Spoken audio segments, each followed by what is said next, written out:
Everyone.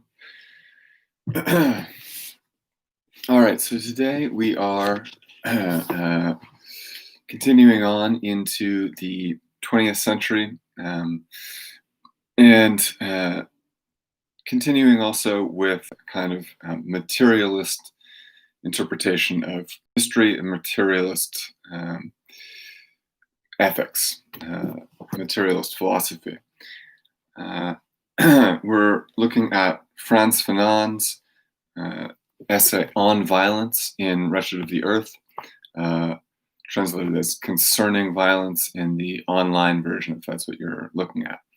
I'll be working with the book version and translation by Richard Philcox.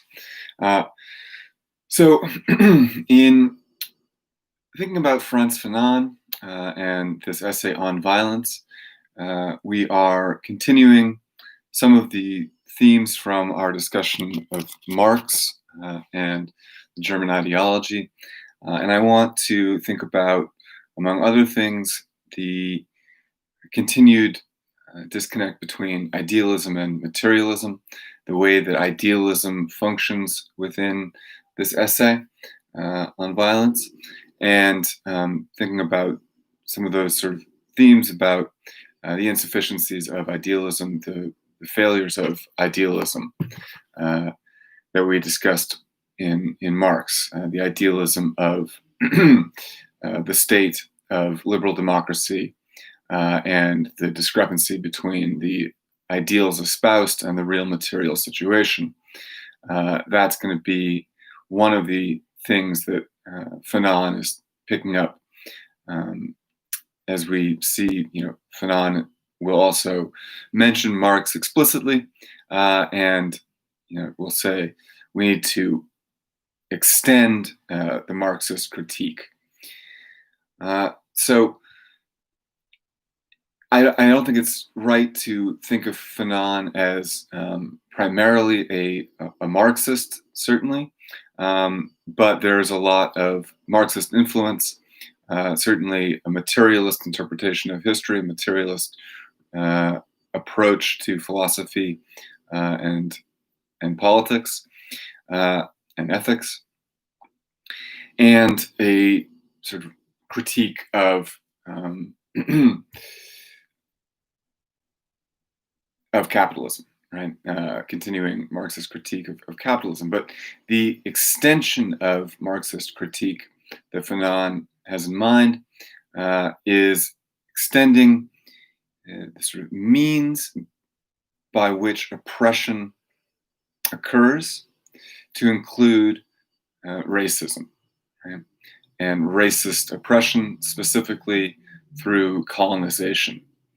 And so this gets into the intersection of sort of a Marxist critique of capital and a post-colonial or anti-colonial critique of racism and white supremacy.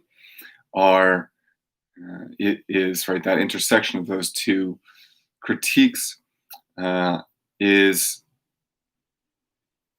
extremely important for thinking about our world today. If you think about sort of the ethical questions that confront the United States, the most important moral challenges, they have to do with economic equality and racial supremacy, racial oppression. Of course, there are other important ethical issues, and I think we can fold a lot of ethical issues into these two categories of sort of moral thought. So I think we'll have an opportunity to talk more about the way that Fanon relates to our contemporary situation. If you have the book version, I recommend glancing at the introduction by Homi Bhabha, where he makes a connection between Fanon and our sort of contemporary situation. But on the face of it, Fanon is dealing with a very different situation than the one that we have today. Although many of the same forces are in play, uh, his world is a very different one. Frantz Fanon, his dates are 1925 to 1961, was born in Martinique uh, when Martinique was a French colony. And The Wretched of the Earth, all Fanon's writing, including this essay on violence, have to do with uh, colonialism and the sort of political, social, and psychological conditions of colonialism. He was a philosopher, but also a doctor and a psychiatrist. He, born in Martinique, went to work at a hospital in Algeria, uh, and in Algeria became involved in the Algerian resistance to French occupation. Algeria, like Martinique, was a French colony, and so Fanon in Algeria and then in Martinique got involved first as a doctor and then as a thinker in anti-colonial efforts in liberation movements in Algeria and Martinique. Now, Martinique is a really interesting place in mid 20th century the global political scene. Martinique was a sort of hotbed of anti-colonial intellectualism. Not only did you have Frantz Fanon, but you had Aimé Césaire, also Martinican philosopher and poet, who Fanon quotes at length in this essay. And Césaire and Fanon, but particularly Césaire, was known as for founding a sort of school of thought called negritude, which was sort of philosophy of liberation of colonized people, philosophy of sort of Black liberation and anti-colonialism. So Fanon is coming from this sort of hotbed, this rich culture, culture of intellectualism, anti-colonial thought, and is also materially involved in resistance in Algeria. So Fanon is thinking about colonialism, right? And colonialism, we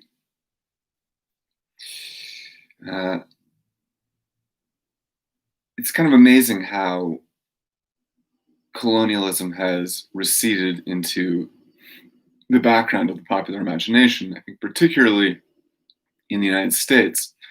But colonialism was, from the 1600s until the 20th century, one of the sort of the primary form of global politics, right? What global politics meant was colonization and imperial expansion. And this period, right, saw European powers colonize not just all of North and South America, but large swaths of Africa, as well as large swaths of Asia, particularly Southeast Asia. So, enormous portions of the world were colonized by European powers. And colonization was, at the beginning, right, primarily an economic enterprise. For example, colonization of India began through the East India Company. The Dutch, first by the Dutch, then the English, right, in the end, were the colonial uh, powers. But it begins as an economic enterprise, begins as a trade venture. The Silk Road from China is another example of right colonial interest, colonial enterprise that begins with um, a trade route, trade relations, but then that trade relation becomes a political colonization. Right? So in India, you get um, the East India Company is then uh, secured and sort of overseen by a local British administration. Right now, local British administration in India becomes uh, a wider government, right, and takes on the role of government, supersedes any local government, so that these trade interests become uh, secured and facilitated by political organization. Uh, Now, in the Caribbean, where Martinique is, um, those trade interests were primarily sugar. In Martinique, the main export was sugar and then rum. Um, and so they were, sort of plantation style colonies, uh, same as in the south of the United States, where the main product was cotton. Right? Martinique, the situation is complex, similarly to the complexity of the United States. Unlike in India, where a local population is colonized by a foreign power, in Martinique, uh, colonization was accompanied by slavery. Uh, and the slaves were not the native people of Martinique, the Taino, or the Caribs, the original, Amerindian people that lived on those islands, but were right Senegalese or right other African peoples. I say Senegalese because the majority of African slaves came from Senegal. Uh, were right West Africans who had been imported, as commodities by European colonists, and then on this land, then were worked as slaves. So, what makes it sort of doubly complicated in Martinique, as in the United States, is that colonization has a sort of uh, double is a double phenomenon, right? Uh, on the one hand, you're colonizing a particular land, uh, but on the other hand, you are colonizing that land using slave labor that has been taken from another colony, essentially, right? Another uh, imperial enterprise.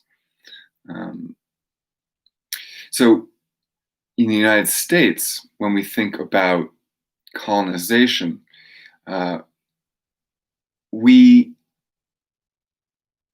I think, have a different sort of perspective on it than someone in Europe might. Um,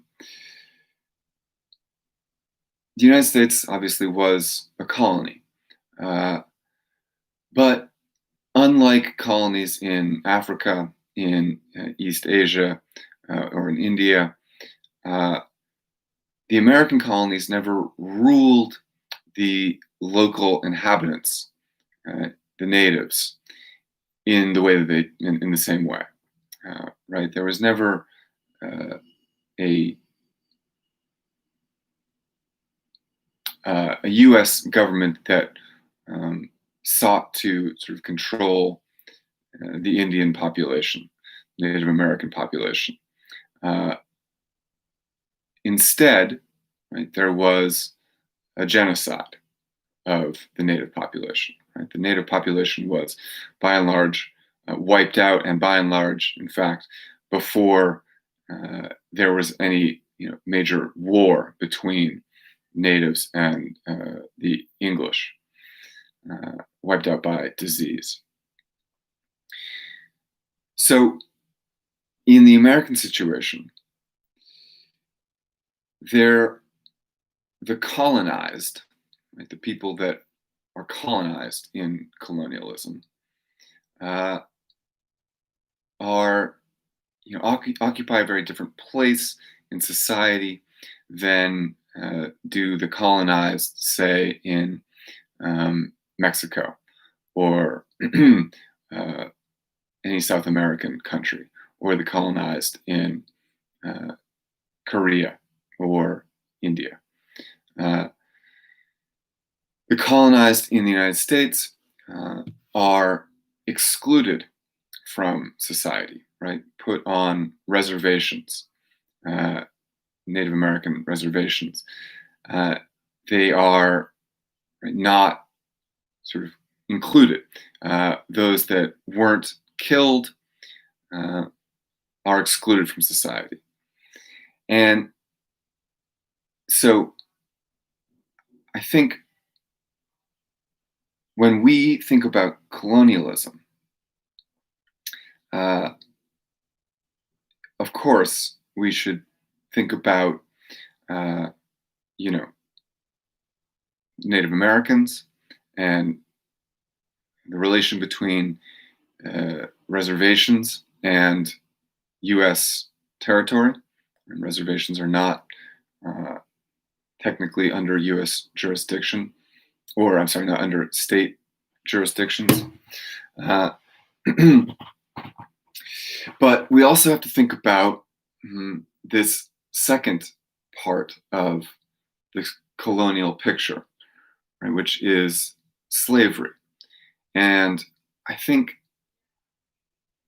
it's correct to understand slavery as part of the same system of thinking that makes colonialism possible, same system of thinking in which colonialism takes place. That the psychology that is required of the colonist is the psychology that's also required of the slave owner. And that the cultural dynamics and the economic and political dynamics that are at play in colonialism are also at play in slavery, and then in antebellum. No, I'm sorry, postbellum, the post-war, post-Civil War period, right? The Jim Crow era of United States history. So when we're reading Fanon, we're reading about colonialism, the first sort of parallels that we should make to our American situation are to the relation between white people and Native Americans, and white people and the formerly enslaved, right, African Americans. So when we think about the relation between colonizer and colonized, we are thinking in an immediate way about race relations, right? What in the United States we would call race relations.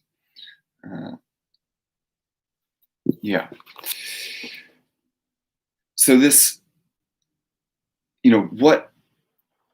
let's jump into the phenomenon. I want to actually start at the end of the phenomenon. uh, where he gives sort of concrete description um, of colonialism and the methods of colonialism. So I'm on page 57 in the book. Um, when we think about colonialism, and particularly colonialism in uh, Africa and in the West Indies and the Caribbean, uh, we have to understand the extreme violence uh, that was used against the colonized people. Uh, Similar and at times even worse violence than was used against the enslaved people in the United States. Uh, so on page 57, Fanon writes, for centuries, the capitalists, right, have behaved like real war criminals in the underdeveloped world. Deportation, massacres, forced labor, and slavery were the primary methods used by capitalism to increase its gold and diamond reserves and establish its wealth and power. So we're going to talk more about the relation between colonialism and capitalism in a minute, but right here, Fanon is discussing the capitalists as being synonymous with the colonists, right? I mean, I began this by saying, right, what sort of the impetus for colonialism is trade, is commerce, economics, and right, what that means is capitalism. Colonization is a project of capitalism, of accruing more capital through the plunder of what Fanon here calls underdeveloped countries, right, of third world countries. So for centuries, right, during this colonial period, capitalists have behaved like real war criminals. That speaks for itself.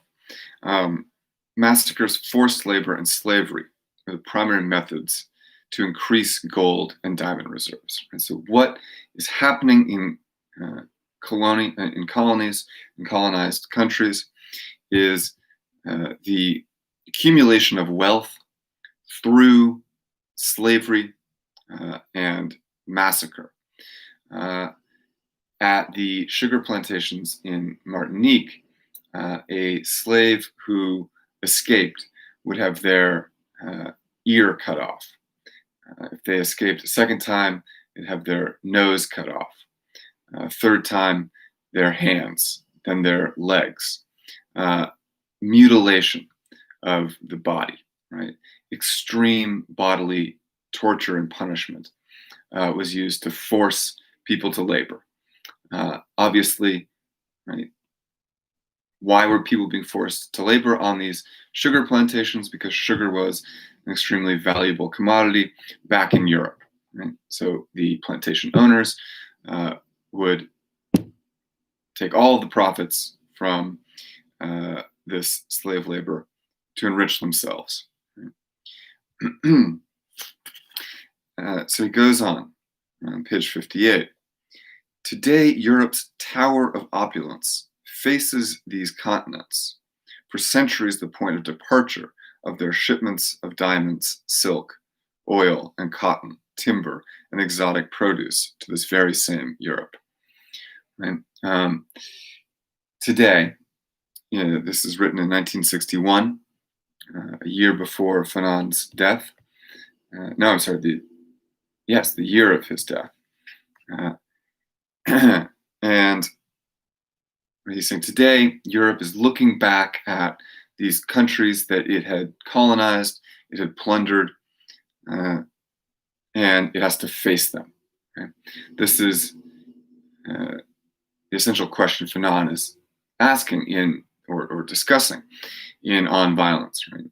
What is the relationship between the European and the colonized today? How do we move forward from colonialism? Um, and so Europe's tower of opulence faces these continents from which they'd gotten their diamonds, oil, silk, and cotton. Europe is literally the creation of the third world. The riches which are choking it are those plundered from the underdeveloped peoples. If we think about the sort of trajectory of European power, the trajectory of European development, it begins around the same time that colonization begins.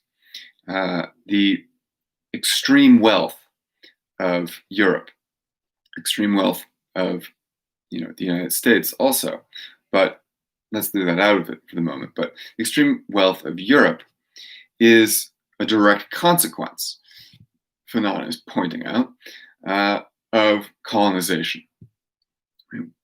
How is Europe so rich? How is Europe so much richer than the rest of the world? Because through colonization, they plundered all the wealth of these other countries. Right?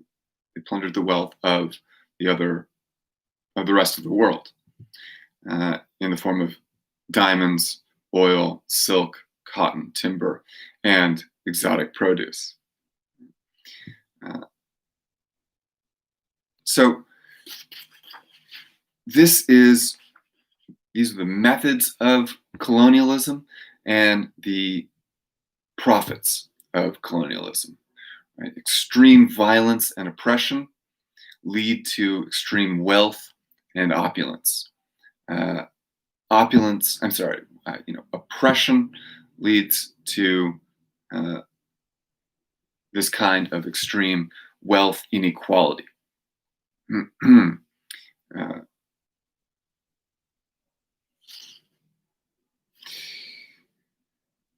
So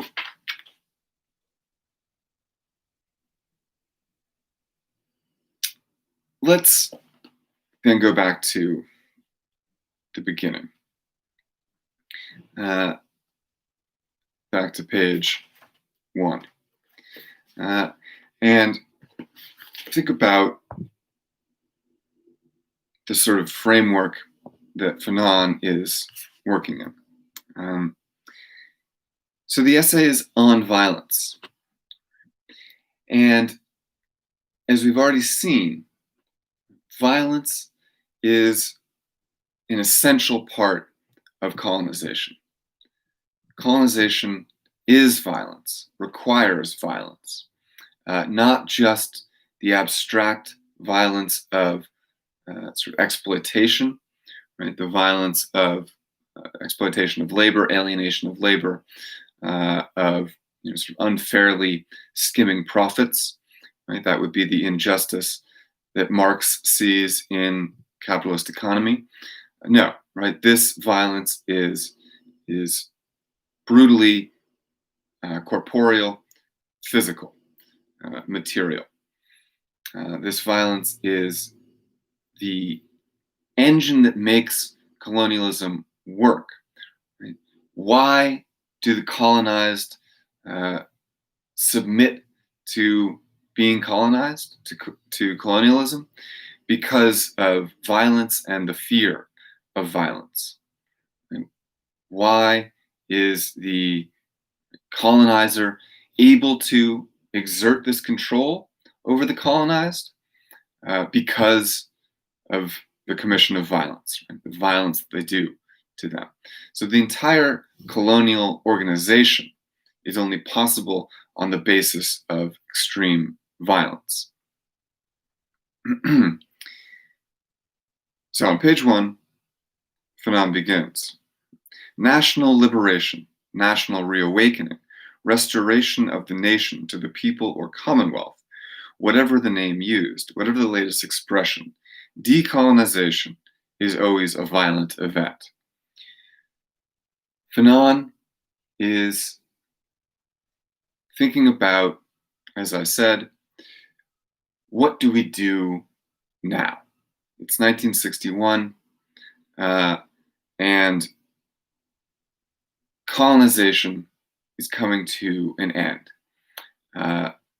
In the 1950s, India gets its moment of decolonization, is liberated from British rule. And in the 1960s, we'll see the liberation of many African countries from their colonization. Algeria, where Fanon was engaged in anti-colonial efforts, was gained independence in 1962, a year after he died. So, in this moment, 1961, is right in the midst of a historical moment of decolonization, where former colonial powers are withdrawing from their colonies. Colonies are being liberated. And the question is, what is the best way for decolonization to take place? And what does true decolonization really mean? So what is required for decolonization? What does decolonization look like? And Fanon is saying right at the outset, right, decolonization means national liberation, national reawakening, restoration of the nation. He's thinking about the creation of a new sort of national consciousness, a political consciousness of a people that is going to be authentic and original to that people, that is not going to be a consciousness given to it by the colonizer or colonialism. Whatever we call it, this creation of national consciousness and identity is decolonization, and decolonization is always a violent event. Decolonization must be violent. And this is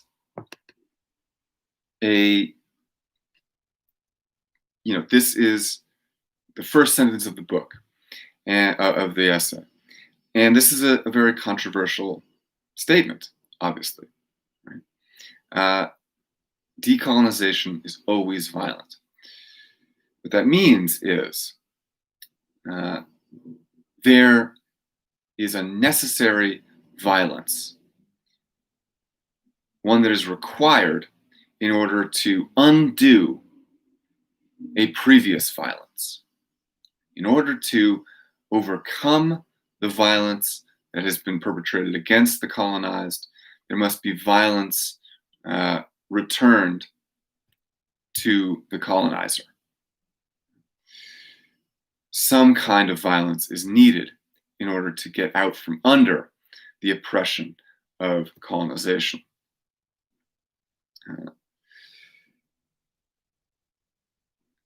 So, I think this is certainly an opportunity to think about, well, many questions. But the first and most obvious ethical question is violence ever justified? Is violence ever necessary? And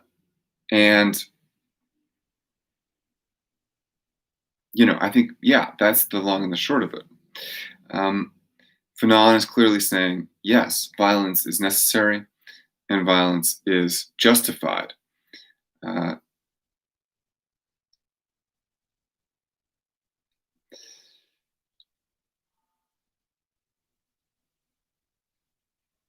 We'll talk more about that in a moment. So, what's the first reason he gives for this, that violence is necessary? Violence is necessary because decolonization is quite simply the substitution of one species of mankind by another. This is an interesting word that he uses, one species of mankind by another. Now, what he means by this is, I think, the species of colonist and colonizer. Colonizer and colonized. Colonist slash colonizer and colonized. The species refers to the relation between, or the idea that it's the substitution of one species for another, refers to the way the colonizer and the colonized view one another, which is as different species. For the colonizer, the colonized is not, properly speaking, human. Right? They aren't deserving of the rights of humans. They are animals. And the same is true of the colonized view of the colonizer, right? That the tactics of the colonizer, the violence of the colonizer are inhuman. They are demonic and evil. So to say that it's the substitution of one species for another is to highlight just how segregated colonizer and colonized are from one another. They view each other as different species. So Fanon says, we could go on to portray the rise of a new nation, the establishment of a new state, its diplomatic relations, and its economic and political orientation. Right? We could talk about what sort of specific policy is required, which policies are required to bring about this new nation. He says, but instead, we've decided to describe the kind of tabula rasa, which from the outset defines any decolonization. What is singularly important is that it starts from the very first day with the basic claims of the colonized. Okay, so this is an interesting direction. I'm not going to talk about which specific policies are required to bring about this new national awakening. Instead, I'm going to talk about the tabula rasa, from which defines decolonization. See, decolonization is defined by a kind of tabula rasa, a blank slate. Decolonization means wiping the slate clear. And that's, I think, the key idea. This is something that he will come back to at the very end of the essay, what this means. Let's see if I can find it very quickly. He says on page 56, perhaps everything needs to be started over again. The type of exports needs to be changed, not just their destination. The soil needs researching, as well as the subsoil, the rivers, and why not the sun? We need to completely start again, not just in terms of how we do trade, not just in terms of our economic relations, but in terms of literally our knowledge, researching the soil, the subsoil, the rivers, and why not the sun? This is a very philosophical point, right? That we need to change our sort of knowledge about the sun being the central metaphor for knowledge and truth, goodness and clarity and reason and all that, right? So we need to start all over again. Return to this blank slate. Decolonization calls for a absolute renewal in the way that we think about ourselves and our right? Political organization. So, right, when I say ourselves, there's sort of inherent irony, right? I'm in the habit of speaking in the first, speaking uh, as though, right, I am advocating the point of the author of these books. It's very awkward then for me to speak as the colonized. So I'll try to avoid doing that. But right, for the colonized, uh, what is needed is a return to a blank slate, a total renewal, where everything can be reinvented anew. Uh, Now, what matters, what is going to be uh, the starting point from this blank slate, will be the basic claims of the colonized. Right? We have to begin any new nation with the claims of the colonized. We have to listen to the colonized in order to begin this new world. Right? In order to escape the injustices of colonization, we have to listen to the colonized. Right? What do they call for? uh, so, continuing this sort of thread, he says, decolonization is an agenda for total disorder. Right? Decolonization is the encounter between two congenitally antagonistic forces that in fact owe their singularity to the kind of reification secreted and nurtured by the colonial situation. Right? Uh, why does colonization call for complete renewal, complete disorder? Why is decolonization an agenda of disorder? Because all of the social forms, all of the forms of identity and knowledge, all meaning ultimately in colonialism is determined by the original violence of colonialism. So that the colonizer defines themselves, understands themselves, is essentialized by their oppression of the colonized. Right? The colonizer gets their identity from being over and against and controlling and oppressing the colonized.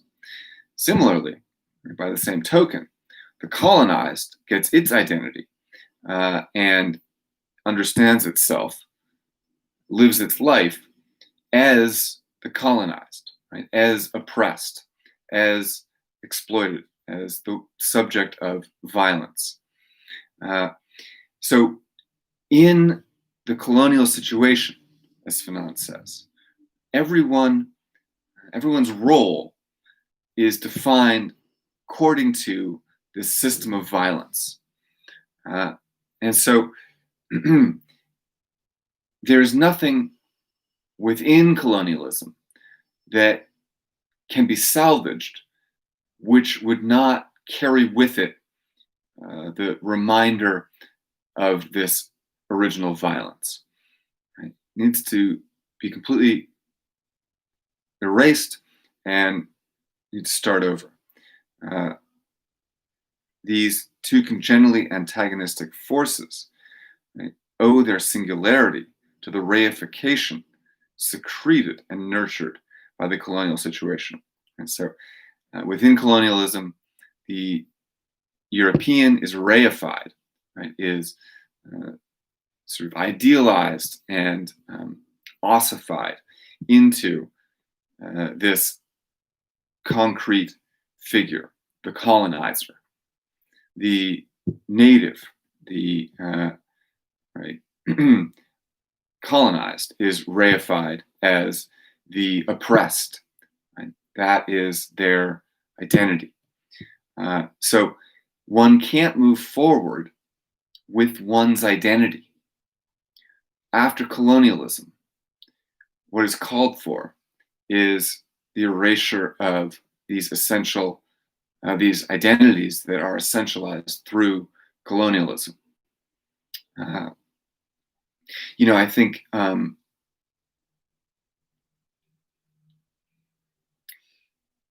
we find this also uh, in the basic category of whiteness, and I think in this by the same token, in the basic category of blackness, also, which are not in any form scientific categories, nor are they, properly speaking, historical categories in the sense that there is no historical black people or white people. Black people, white identity, and black identity are forged within the colonial system. Those identities are forged through the violence of colonization, colonialism. And that's not to say, by any means, that, for example, there aren't, redeeming elements of Black culture at all, right? Black culture is sort of means of resisting and surviving within the colonial situation. Now,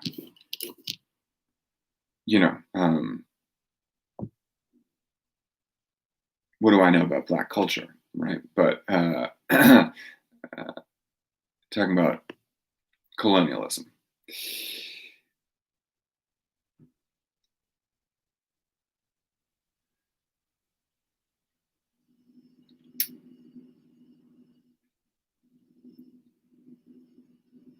Yeah, and so that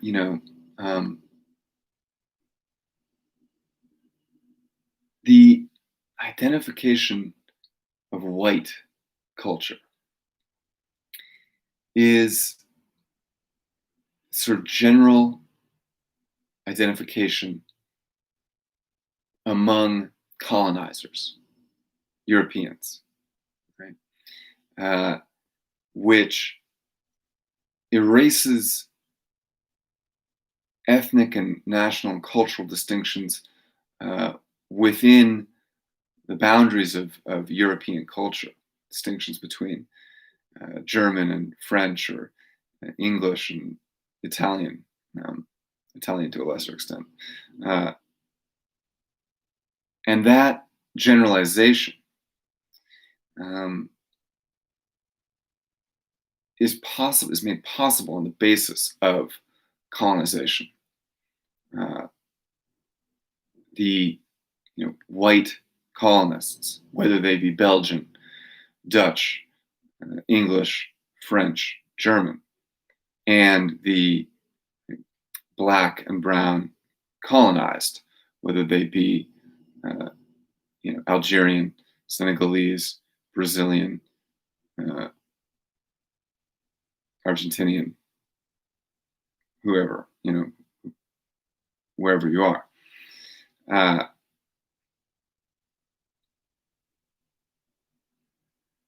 Yeah. So this is this reification that Fanon is talking about.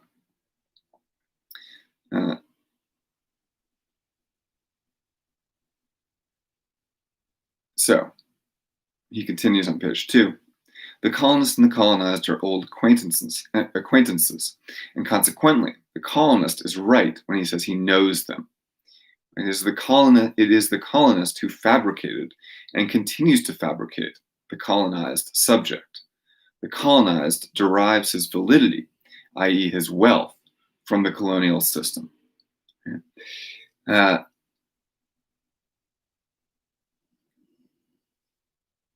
It is the colonist who fabricated and continues to fabricate the colonized subject. Right? By colonizing, one creates a colonized identity. One fabricates the colonized subject. Right? Through oppression, one creates an oppressed subjectivity. And the colonist derives his validity from the colonial system, right? The validity of the oppressor, the power, or we'd say the validity, the the value of the colonist in the sense both of their material wealth and their sort of moral value, moral validity, moral rectitude is derived from the colonial system.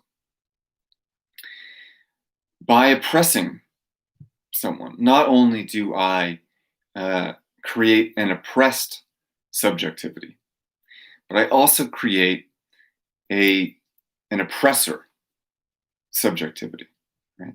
And that oppressor subjectivity is going to understand itself as superior by virtue of its power to oppress. So that oppressor subjectivity will understand itself by virtue of this superiority by oppression to be more valuable, to be good, to be honorable, to be right. Right? And this is the engine of white supremacy also, right? White supremacy being the belief that white culture, white people are superior to other cultures and peoples. Now, that superiority is very often defended by pointing out the oppression of the rest of the world by European cultures. So, through this oppression, one creates oppressed people, but as a consequence of that, one also then creates sort of ideology of racial supremacy. Now, racial supremacy is going to ultimately be the legacy of colonialism, racism, the legacy of colonialism.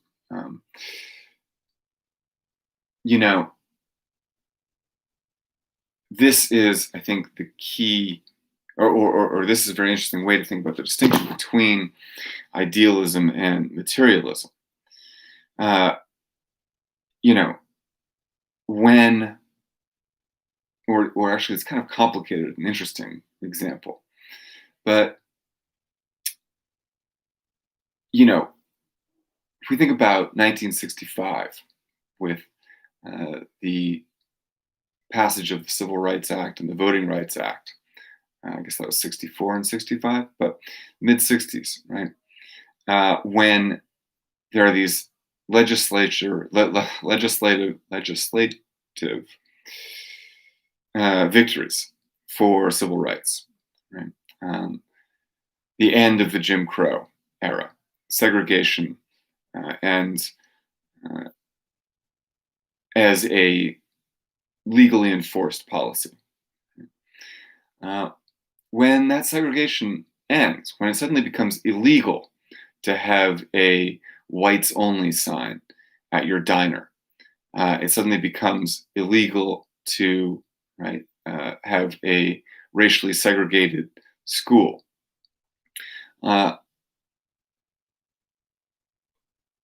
What actually changes? Yes, certain behaviors are illegal and cease. But just because something becomes illegal doesn't mean that the attitudes that had been created by the previous law, by the previous system, miraculously evaporate when the law is changed. The system breeds an attitude. The system breeds a kind of psychology and a social dynamic. And that social dynamic and psychology, right, to have the subjectivity of an oppressor or the subjectivity of the oppressed, these subjectivities which are created by colonialism, but then also by Jim Crow policies, voting suppression, segregation, and the many forms of racism in the United States at a systemic level, um, which were legal, which were an established part of the system in the United States for large portions of our history. Um, those attitudes, those psychologies, don't suddenly vanish, right? Because the law changes. They are the consequence of history, right? So, uh, from a Marxist perspective, we'd say, history uh, has a material legacy. If you are a former aristocrat, you are going to be a you're going to be rich after the French Revolution, right? If you make it out with your life, you're going to be rich, right? Because you were rich. If your grandfather was a billionaire, chances are that you are not going to be poor. So, right, the rich stay rich, the rich reproduce the conditions that make them rich, keep the poor poor. Right? That's the Marxist take. Right? The means of production remain in the hands of the wealthy, and therefore, materially, wealth is always going to remain in the hands of the bourgeois, of the rich. So there's this material legacy that accounts for injustices and inequality. But when Fanon says that we have to extend the Marxist critique, I think one thing he's thinking about is how entrenched the ideology that accompanies those material systems is. And so it's not just that I am born rich and therefore am going to have the material resources to continue to make myself rich. It's that I'm born rich and I grow up rich and I develop the psychology of a privileged and entitled person. Right? And that ideology, that psychology, is also part of the system that reproduces a particular power structure. The truly rich know how to behave, right? Behave in a certain way. Anyway, I'm getting off topic, but this is most pronounced in the attitudes, in racial attitudes. At the end of slavery, a system which treated, a segment of the population as inhuman. Suddenly, when slavery ended, people didn't all of a sudden come to the realization, oh, right, we really are all equal. We really are all human.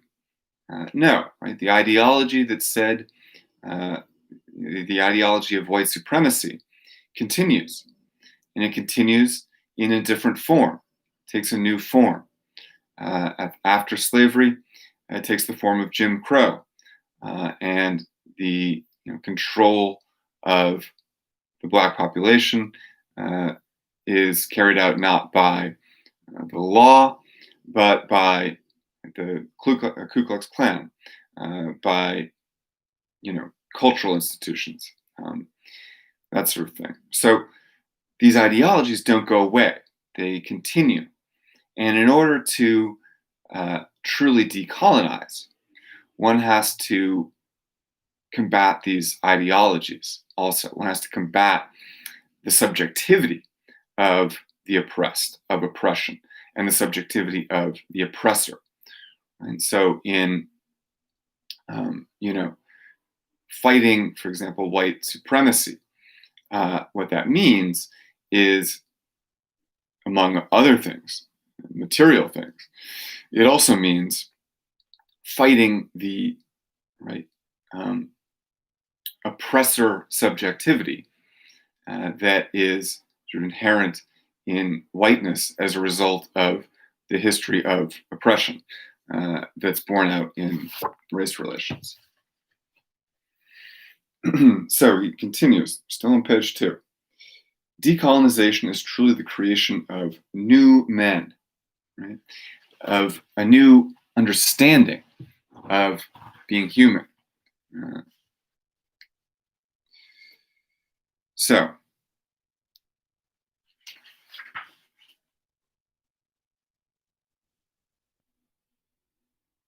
in order to destroy these subjectivities, to overcome this situation, right, we have to, he says, make it true that the last shall be first. Right? Decolonization, to hear the claims of the colonized and to begin with those, means to put the last first, right? To actually put the most oppressed in power. And he goes on page 3, for the last can be the first only after a murderous and decisive confrontation between the two protagonists. Now, let's bear in mind, right, that Fanon is writing at a time of violent revolution around the world, violent resistance around the world. He is speaking on behalf of the revolutionaries who are fighting against colonization. And so I think, what we shouldn't do is translate this call to violence into our own situation directly. However, we might say that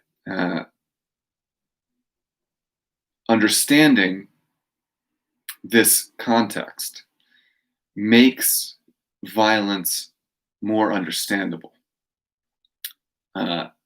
today, even, right? If we think about the looting and the riots, I say looting because looting is the term that's used by those who want to condemn it.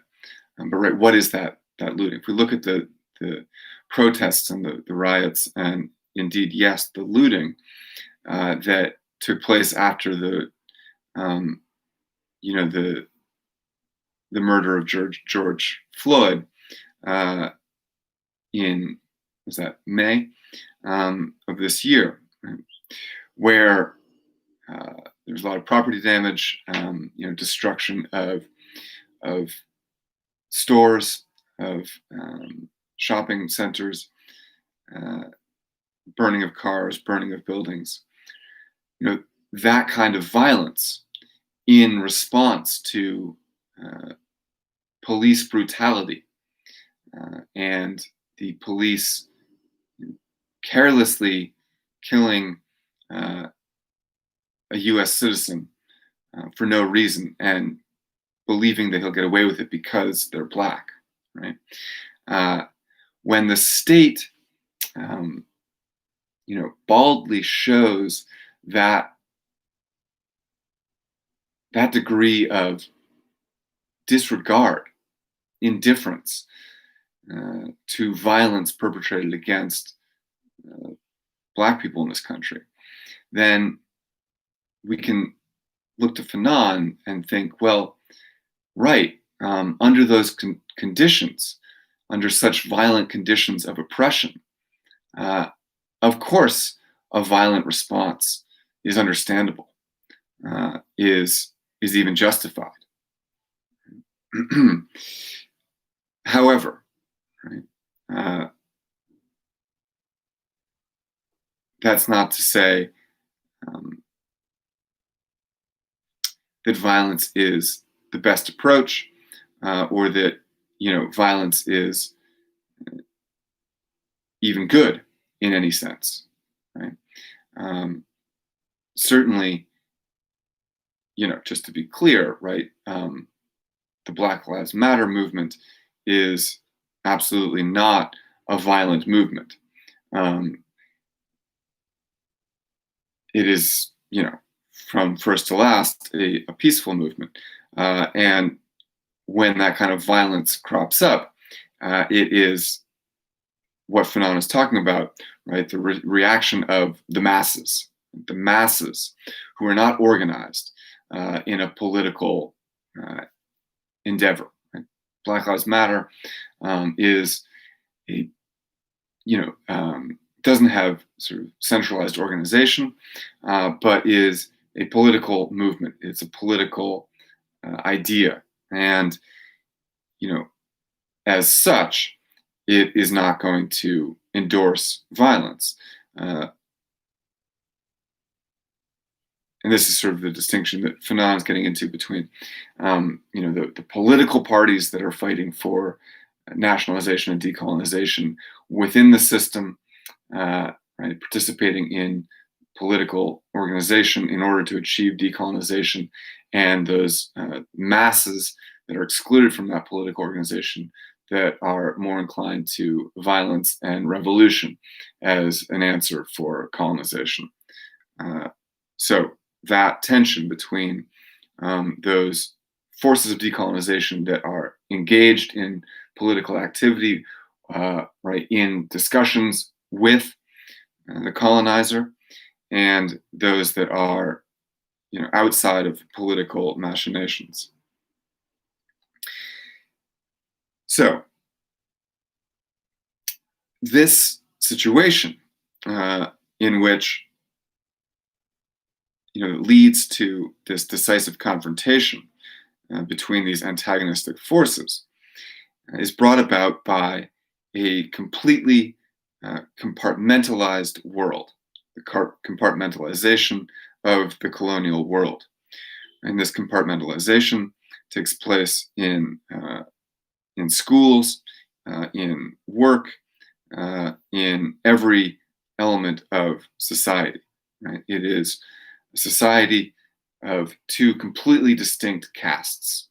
And he says, right, compares this to apartheid in South Africa. Right? Colonialization is or colonization is most clearly expressed in the apartheid of South Africa. Uh, and this compartmentalization is achieved through uh,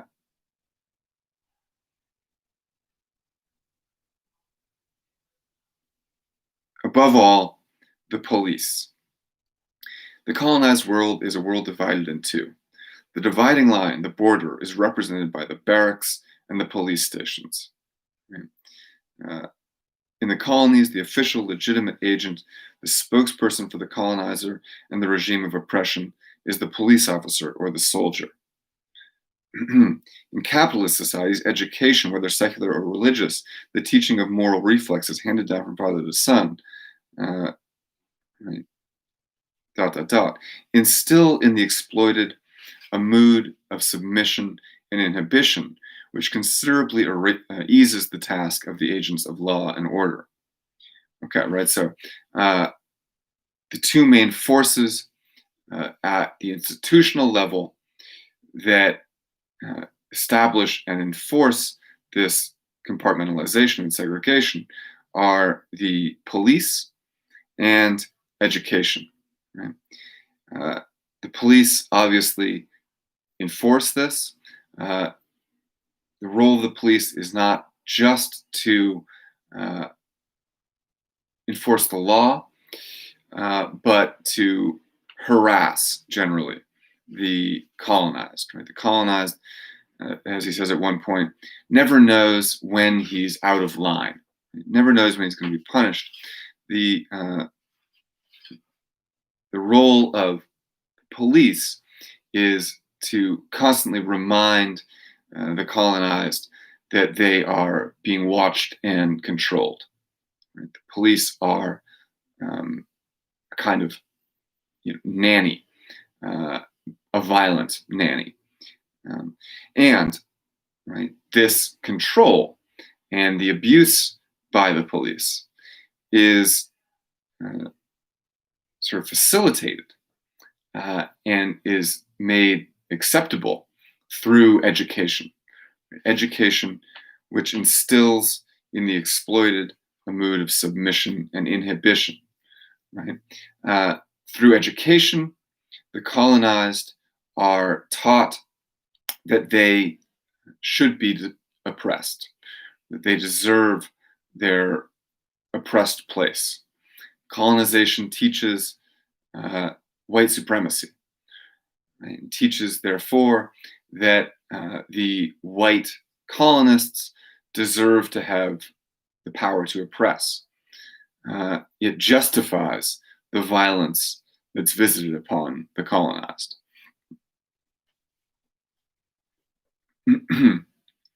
So,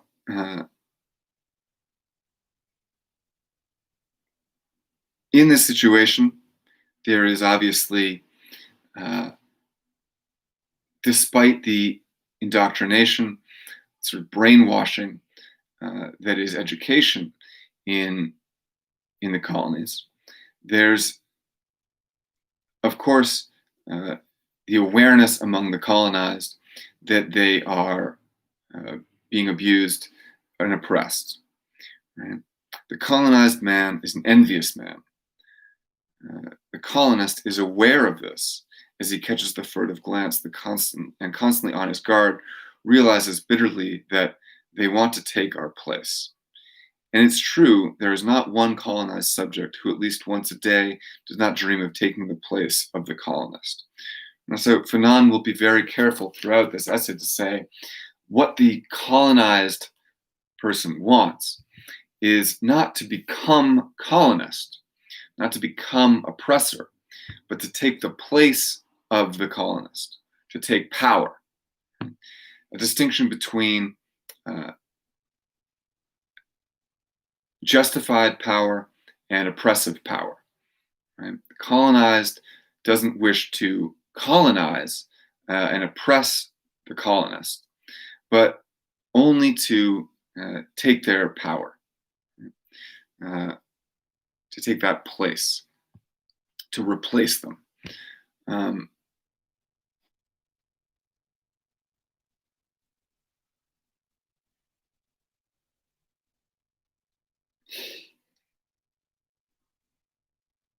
This is, again, a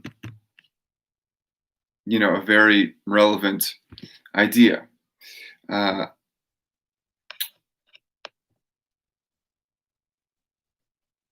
There's enormous anxiety and fear today among white Americans of being, quote unquote, replaced. Right? That the white majority, which today is very small, will eventually be a majority of non-white peoples. Right? White people will soon be a minority, and that, in a democracy, therefore, they will be replaced as my majority racial racial contingent.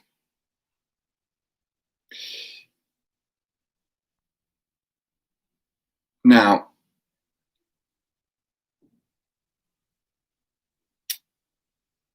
the situation in colonialism is different, because in colonialism, of course, white people are already the minority. In colonialism, there is strict minority rule. And,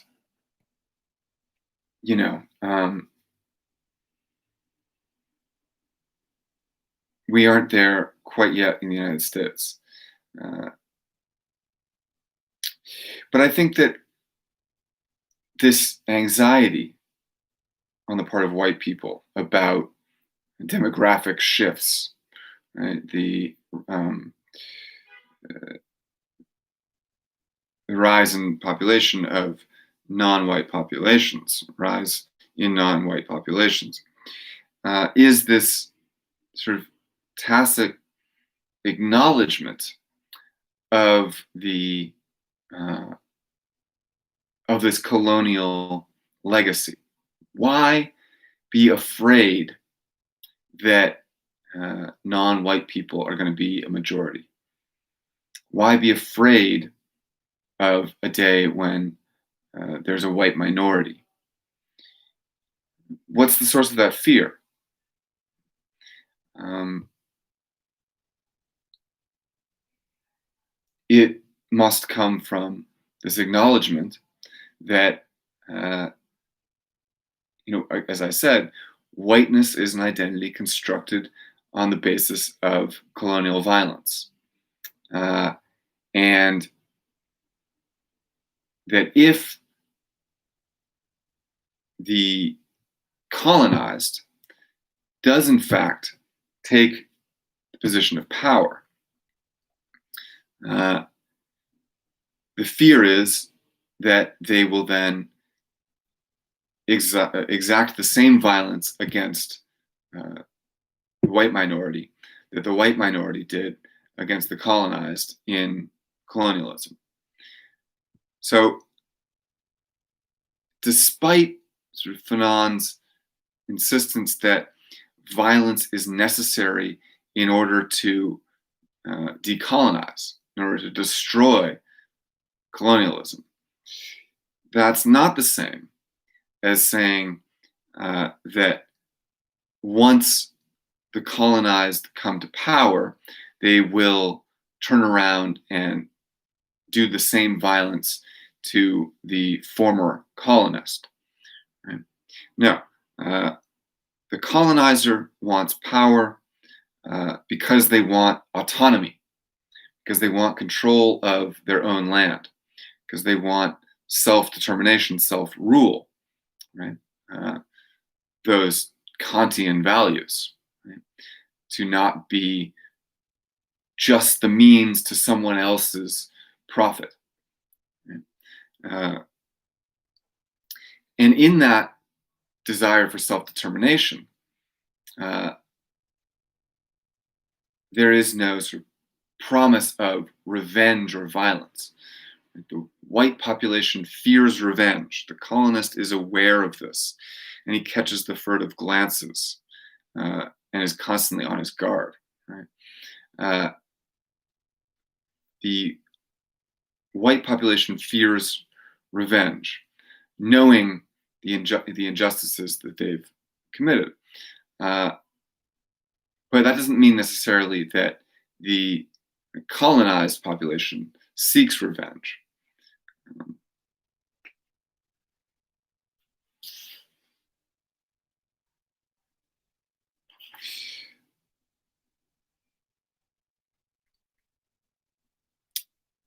And in fact, it seems that the end of colonization, what decolonization really means, is precisely erasing the categories of colonist and colonized. Right? To decolonize means to break the psychology of being colonizer and break the psychology of being colonized. So, in the same, in this sense, there's a connection again to Marx. Marx envisions that when the workers come to power, they will not reinstate any class divisions. When the workers come to power, there'll be a classless society. And similarly, I think Fanon imagines that when the colonized take power, break colonial rule, achieve decolonization, that there will be no more colonial violence. Right? No one will ever rule over someone else in that violent colonial way.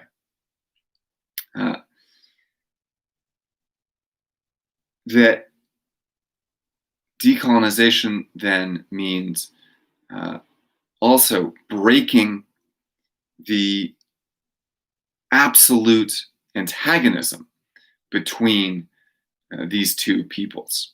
Right? So that decolonization would mean also the deconstruction of white identity, right? Of white supremacy, and right this this world in which there is white and black.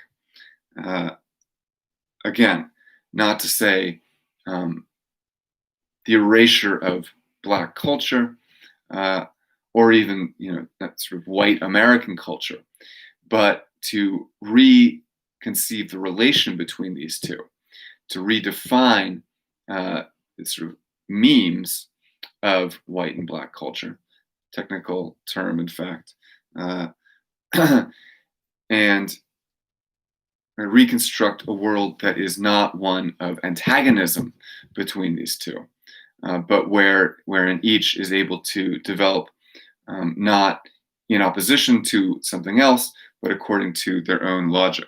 So to break colonialism, to decolonize, means to break what Fanon calls a Manichaean world.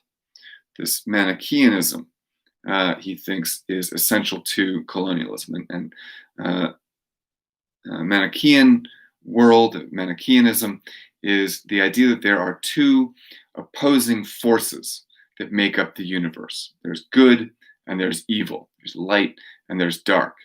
And these are equal but opposite positive powers. Right? It's a form of Gnostic Christian philosophy, going back to a prophet named Mani. And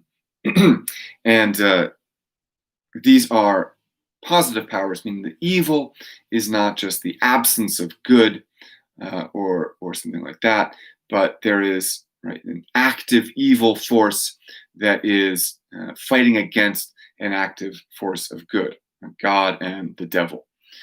And this is the way both members of the colonial situation view their world.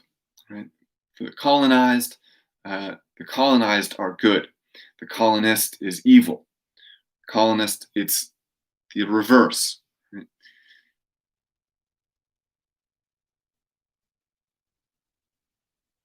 Right? The native is declared impervious to ethics, representing not only the absence of values, but the negation of values. He is, dare we say it, the enemy of values. In other words, absolute evil. So,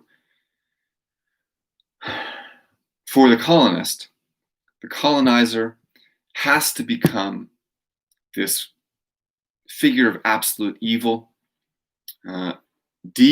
dehumanized, understood as animal, understood as impervious to ethics, right? Absolutely immoral, and the negation of values. It's only by setting up this world of absolute duality, of good and evil, that the colonial violence can be justified in the first place. This is, again, sort of the engine of racism. Right? The oppressed are oppressed because they are evil. Right? And we must oppress them because we are good. That is the mindset of the colonist. And hence, any violence that's done to them can be justified.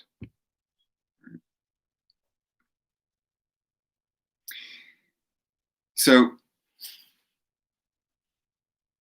to break this Manichaeanism is to overcome this good and evil, right? To escape the dynamic in which one is evil and the other is pure good. And so, in order to decolonize, one has to first fight that antagonist that wants to objectify and oppress you. Right? One has to overcome that oppression. That requires violence. And it's always going to be a violent act, not just to demand your autonomy and self-determination, but then also um, to overcome these ideological value judgments, right? But once that violence is finished, uh, then one doesn't return to this Manichaean world of good and evil, where one says uh, Europeans are evil and the formerly colonized are the good. Uh, Rather, the whole point of decolonization is to try to escape that Manichaeanism, that black and white, good and evil uh, picture.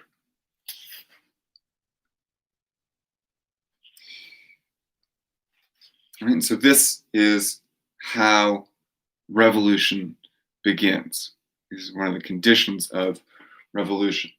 That one has to realize uh, that, in fact, this Manichaean story of good and evil is false.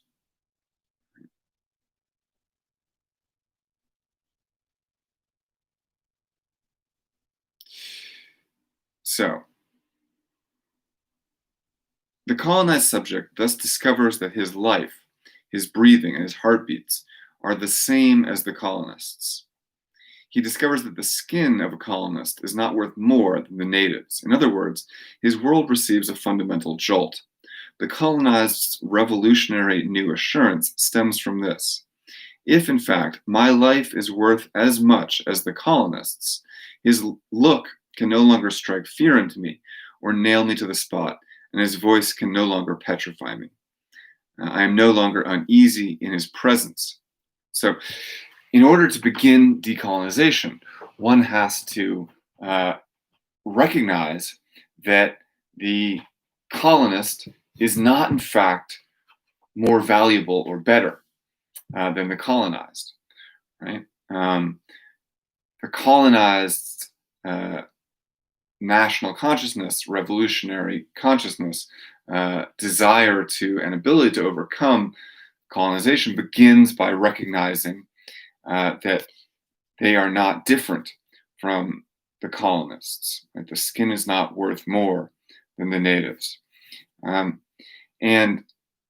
to recognize that one's life is as valuable as anyone else's is the beginning of this decolonization and the attitude of decolonization. And so, when we talk about Black Lives Matter, for example, it's precisely what that motto is intended to sort of provoke, is the consciousness that all lives are equally valuable, but not all lives are treated as such, right? Um, you know, to say Black Lives Matter is to uh, assert, the equal value. Obviously, I think the sort of most common misunderstanding and confusion is to understand that phrase "Black Lives Matter" as an assertion of, some kind of superiority, right? Um, Black lives are more valuable than white lives or other lives. What a strange way to hear that phrase, right? To hear Black Lives Matter as Black lives matter more. Uh, to say Black Lives Matter is to raise or to provoke examination of the way in which Black lives are treated as though they don't matter, right? As we saw in uh, the instance with George Floyd, right? Where um, the police uh, will kill a Black person uh, in a way that they are not going to kill a white person. Um,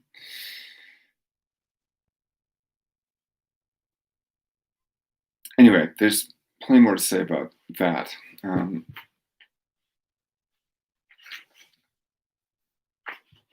so I just want to say a few more things, but the first is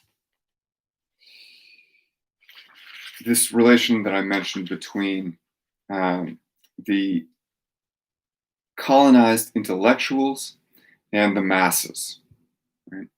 And the way that the ideology of the colonizer gets adopted by the colonized. Right? We just mentioned Fanon talking about the way that education teaches white supremacy to the colonized, and the intellectual, like Fanon, like Aimé Césaire, except not them.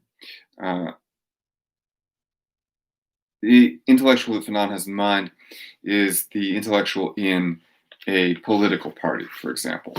And someone who's gone through school and has been adopted into the sphere of the colonists, the colonizers, and are, as agents of the colonized, attempting to negotiate some kind of liberation or reform. Right? This is ultimately a debate about reform versus revolution. And these intellectuals that are working within the system are interested in reform often, right? Are interested in a kind of better version of colonial society, whereas revolution is interested in total decolonization and returning to that blank slate. Right?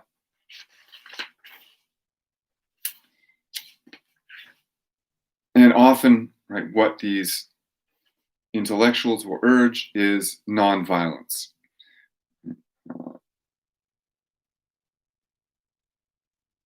He says on page 23, they introduce a new notion, in actual fact, a creation of the colonial situation, nonviolence. This is interesting, that Fanon thinks nonviolence is a condition, a creation of the colonial situation. Nonviolence could only be created in colonialism. Why? Because within colonialism, there is such a power imbalance that the colonized don't have the material means of organizing and fighting the colonists, right? The colonists control all the power and all the implements of power and violence. And so the nonviolent response to that then exposes the hypocrisy of their idealism that they espouse, right?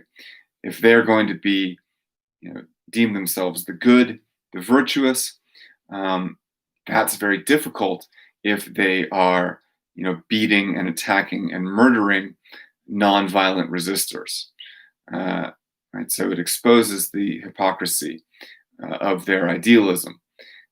And moreover, right, nonviolence is an attempt to prevent an all-out violent confrontation between colonists and colonized that would, in many cases, be disastrous for both, in many cases, worse for the colonized.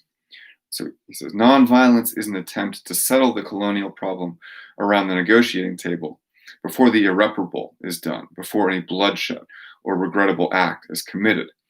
And this is not so different from the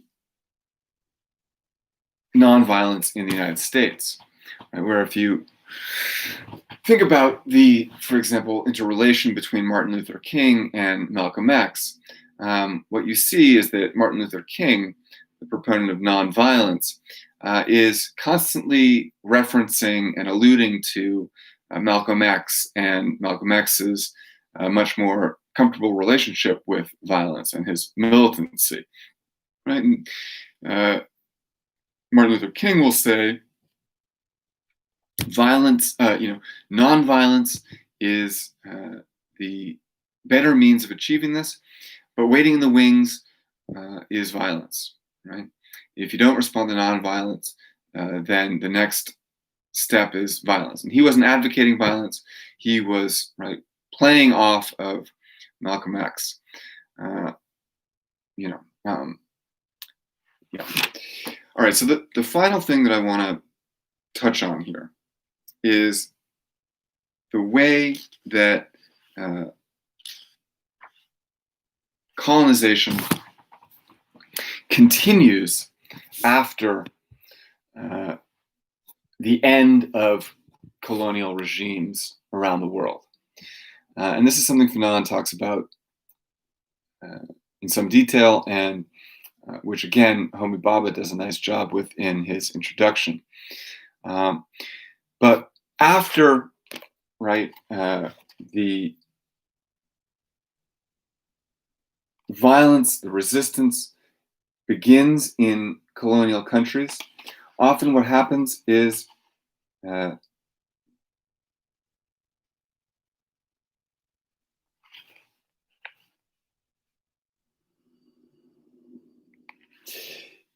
the colonial power withdraws.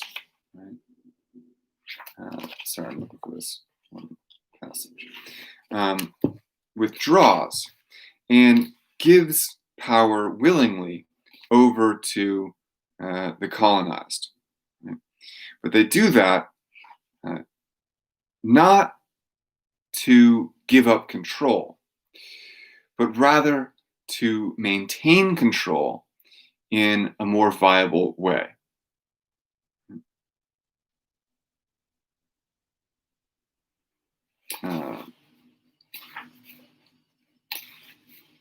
Forgive me.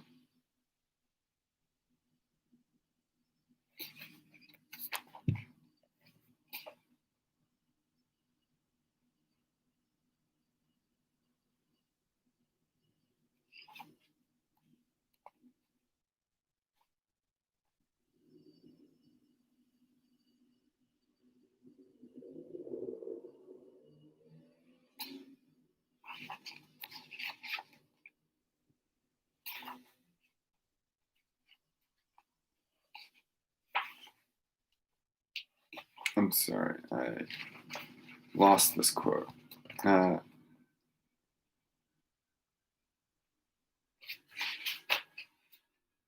What matters to the former colonist is protecting the economic security of their the security of their economic interests. Right?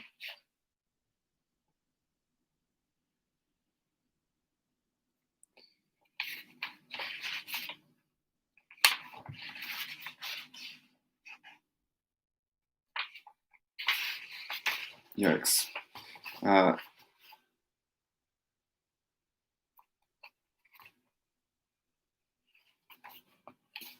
So sorry.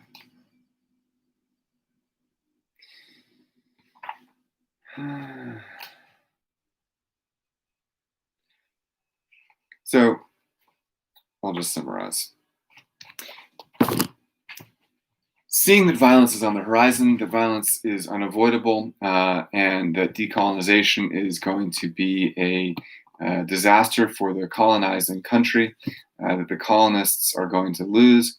The colonizing country will withdraw its power, remove its capital from the colonized country, right? Remove its wealth and its power.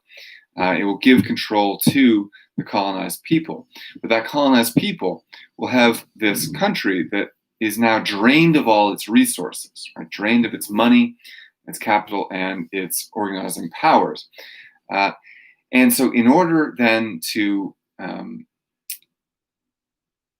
participate in global markets, it's going to have to uh, appeal to and continue to cater to the European powers that have the money, uh, and that the former colonizing powers maintain their interest in these colonized countries through economic means, right? That withdrawal, the abandoning of the colonial situation, letting the colonized people have self-determination in the political sphere, is a way of maintaining a kind of economic control over those countries, right? And we see this throughout the world, right? That institutions like the International Monetary Fund, the World Bank, facilitate the continued economic sort of plundering and exploitation of third world countries by European powers, right? That because political colonization ended doesn't mean that economic colonization